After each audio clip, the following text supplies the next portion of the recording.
আমি কথা দিচ্ছি, সজনে ডাঁটার এই নিরামিষ রেসিপিটি যদি একবার বাড়িতে বানান তাহলে দেখবেন সবাই আঙুল চেটে খাবে আর বারবার বানানোর আবদার করবে। নমস্কার বন্ধুরা, আমি নীলার রান্নাঘরে আপনাদের সবাইকে স্বাগত জানাই। যারা যারা আমার এই রেসিপিটি দেখছেন তাদের অনুরোধ করছি আমার সাথে থেকে আমার এই রেসিপিটি সম্পূর্ণ দেখার জন্য। যে সকল নতুন বন্ধুরা এখনও অবধি আমার চ্যানেলটি সাবস্ক্রাইব করেননি, সাবস্ক্রাইব করার অনুরোধ রইল। আর একটি লাইক দিয়ে কমেন্ট করে জানাবেন আমার এই রেসিপি আপনাদের কেমন লাগলো। চলুন তাহলে আজকের এই রেসিপি শুরু করি। এই রেসিপি করার জন্য সজনে ডাঁটা কিছু দেখুন 2 থেকে 3 ইঞ্চি সাইজে কেটে খোসা ছাড়িয়ে নিয়েছি। দেখুন এখানে পরিমাণ মতো সজনে ডাঁটা দেখুন আমি কেটে নিয়েছি। আর এই রেসিপিতে দেওয়ার জন্য দেখুন 3টে মিডিয়াম সাইজের আলুর খোসা ছাড়িয়ে পাতলা পাতলা করে লম্বা লম্বা করে কেটে নিয়েছি। বেশি মোটাও নয় বেশি পাতলাও নয়, দেখেই আপনারা বুঝতে পারছেন। সবজিগুলো কিন্তু আমি ভালো করে কেটে ধুয়ে নিয়েছি। এবার একটি মশলা রেডি করে নেব। মশলা রেডি করার জন্য দেখুন মিক্সির জার নিয়ে নিয়েছি। এবার মিক্সি জারে দিয়ে দিচ্ছি 2 চামচ পরিমাণ কালো সর্ষে। কালো সর্ষের বদলে সাদা সর্ষেও দিতে পারেন। এবার দিয়ে দিচ্ছি দেখুন মগজদানা 1.5 চামচ পরিমাণ। এবার দিয়ে দিচ্ছি 2 চামচ পরিমাণ পোস্ত।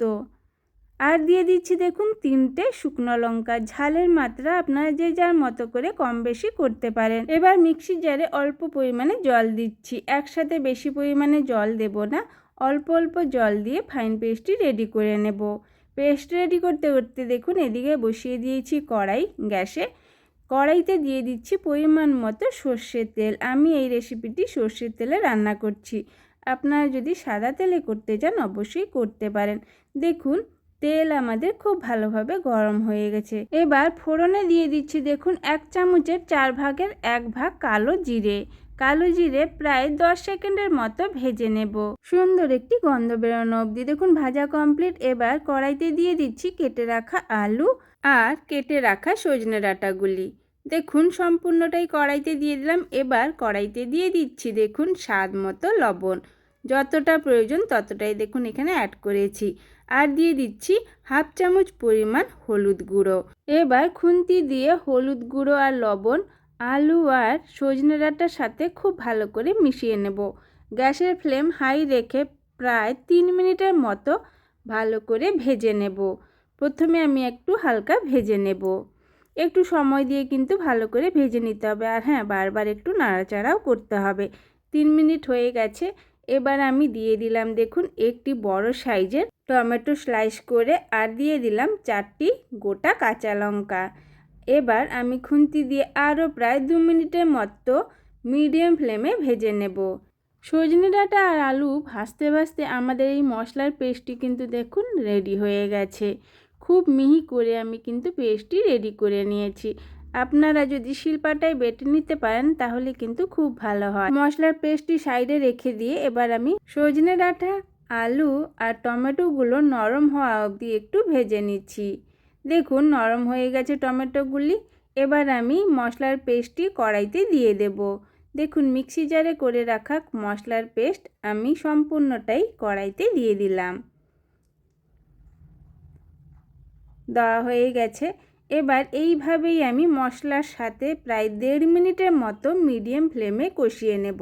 যে সকল বন্ধুরা আমার সাথে থেকে আমার এই রেসিপিটি এতক্ষণ দেখলেন তাদের অসংখ্য ধন্যবাদ। সম্পূর্ণ রেসিপিটি দেখে আমার পাশে থাকার অনুরোধ রইল। আর যদি আপনাদের এই রেসিপিটি খুব ভালো লেগে থাকে তাহলে একটি শেয়ার করে আপনাদের আপনজনদের দেখার সুযোগ করিয়ে দিবেন, আর একটি কমেন্ট করে জানাবেন কেমন লাগলো।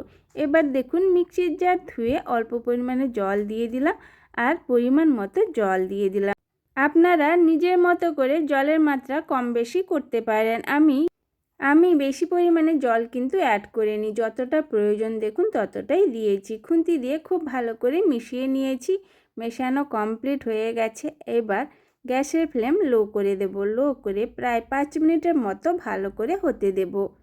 দেখা হচ্ছে 5 মিনিটের পর। দেখুন 5 মিনিট হয়ে গেছে। এবার একটু খুন্তি দিয়ে ভালো করে একটু মিশিয়ে নিয়েছি। মিশিয়ে একবার চেক করে নেব আলু সেদ্ধ হয়েছে কিনা। ডাঁটা আর আলু একটু সেদ্ধ হতে সময় লাগবে, তাই আবারও আমি ভালো করে নাড়াচাড়া দিয়ে 2 মিনিটের মতো ঢাকা দিয়ে হতে দেব লো ফ্লেমে। দেখুন 2 মিনিট হয়ে গেছে, আমাদের গ্রেভি কিন্তু কতটা সুন্দর লাগছে, খেতে কিন্তু অপূর্ব লাগে। খুন্তি দিয়ে একটু ভালো করে মিশিয়ে আলুগুলো সেদ্ধ হয়েছে কিনা চেক করে নিলাম। দেখুন আলু খুব ভালো করে সেদ্ধ হয়ে গেছে। এবার টেস্টের ব্যালেন্সের জন্য দিয়ে দিলাম 1/2 চামচ পরিমাণ চিনি। চিনি কিন্তু একেবারে স্কিপ করা যাবে না, চিনি দিলে কিন্তু এর স্বাদ 2 গুণ বেড়ে যায়। চিনি দেওয়ার পরে খুব ভালো করে মিশিয়ে নিচ্ছি। আর হ্যাঁ, এই সময় একটু লবণও টেস্ট করে নেবেন, যদি প্রয়োজন হয় অবশ্যই অ্যাড করবেন। দেখুন চিনি দেওয়ার পরে খুব ভালো করে মিশিয়ে নিয়ে তারপরে গ্যাসের ফ্লেম অফ করে প্রায় 5 মিনিটের মতো রেস্টে রেখে দেব। তারপরে গরম গরম ভাতের সাথে আমি সার্ভ করে নেব।